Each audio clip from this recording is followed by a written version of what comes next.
اعوذ باللہ من الشیطان الرجیم بسم اللہ الرحمن الرحیم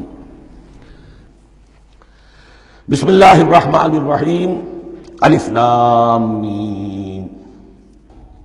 الف لام میم یہ حروف مقطعات ہیں، یہ علیحدہ علیحدہ پڑھے جاتے ہیں، علم نہیں پڑھ سکتے اس کو۔ الف لام میم، ہا میم ہے، ہا علیحدہ میم علیحدہ، اگرچہ لکھے ہوئے ہوتے ہیں جڑے ہوئے، کاف ہا یا عین صاد لکھے ہوئے جڑے ہوئے پڑھے جائیں گے علیحدہ علیحدہ، قطع علیحدہ کرنا۔ تو حروف مقطعات، ان کے بارے میں ایک بات تو جو ہے اجماعی ہے، سب کے نزدیک مسلم ہے، ان کا کوئی حتمی مفہوم اور ان کے حتمی معنی کسی کو معلوم نہیں سوائے اللہ اور اس کے رسول کے۔ اس معنی میں یوں بھی کہا گیا یہ کوڈ ورڈز ہیں، جیسے کہ کوئی میسیجز جو ہیں ادھر ادھر بھیجے جاتے ہیں، سیکرٹ میسیجز، تو کچھ کوڈ ورڈز ہوتے ہیں جس سے سمجھ میں آتا ہے کہ یہ بات واقعتاً صحیح سورس سے آ رہی ہے، واللہ عالم۔ لیکن اس کا کوئی مفہوم اور اس کے معنی جو ہیں وہ اتفاق اس پر ہے، اگرچہ بعض حضرات نے کچھ اپنی سی کوشش کی ہے، کچھ مفہوم جو ہے بنانے کی، وہ اپنی جگہ پر ہے، لیکن یہ کہ کسی حضرت عبداللہ ابن عباس رضی اللہ تعالی عنہما نے بعض ایسی کوششیں کی ہیں، لیکن ان کی رائے کو بھی ان کی ذاتی رائے سمجھا گیا ہے، امت نے اسے قبول نہیں کیا۔ اجماع اور کنسنسس اسی پر ہے کہ اس کے معنی اور مفہوم کسی کو معلوم نہیں سوائے اللہ اور اس کے رسول کے۔ البتہ بعض چیزیں ایسی ہیں کہ وہ اگر نوٹ کر لی جائیں تو شاید آئندہ ہے اس میں کچھ راز کھلنے کے امکانات پیدا ہو جائیں۔ دیکھیے عربی زبان کے جو الفابیٹس ہیں ان کی تعداد 29 ہے یا 28 ہے، میں بتا چکا ہوں۔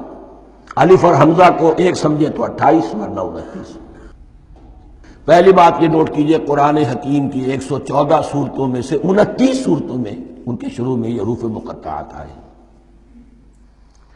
دوسری بات یہ کہ اس میں 28 کا نصف کیجئے تو 14 استعمال ہوئے، 14 نہیں استعمال ہوئے، بالکل آدھی تعداد استعمال ہوئی ہے۔ تیسرے یہ کہ جو شروع اور آخر اور درمیان 3 حصوں میں تقسیم کر دیجئے آپ، 9 9 9 پرواری 27، ایک طرف 10 رہ جائیں گے۔ پہلے حصے میں سے بہت کم حروف لیے گئے، بہت کم۔ آخری حصے کے تقریباً تمام حروف ہیں، تقریباً۔ درمیانی حصہ وہ ہے کہ جس میں آپ نے دیکھا ہے کہ عربی میں جوڑوں کی شکل میں ہے، صاد ضاد، فرق کیا ہے نقطے کا، سین شین، فرق کیا ہے نقطوں کا، را زا، فرق کیا ہے نقطے کا۔ تو جو بھی نقطے والا لفظ ہے وہ نہیں لیا گیا، اور جو بغیر نقطے کے غیر منقوط ہے وہ لیا گیا۔ پھر اس میں 3 صورتیں ہیں جن میں ایک ایک حرف آیا ہے، سورہ قاف، سورہ نون، سورہ صاد۔ پھر صورتیں ہیں جن میں 2 2 آئی ہیں، جن میں 3 3 آئے ہیں، پھر 4 4 آئے ہیں۔ 2 ہی صورتیں ہیں جن میں 4 4 ہیں، اور 2 ہی صورتیں جن میں 5 5 ہیں۔ تو یہ ہے صرف یوں سمجھیے کہ اعداد و شمار۔ اس کے حوالے سے کچھ آدمی غور کرے تو شاید کوئی بات نکلے۔ باقی وہ مثال میں آپ کو بتا دیتا ہوں کہ حضرت عبداللہ ابن عباس نے ایک رائے ظاہر کی کہ الف لام میم در حقیقت ایک جملے کا خلاصہ ہے، انا اللہ اعلم۔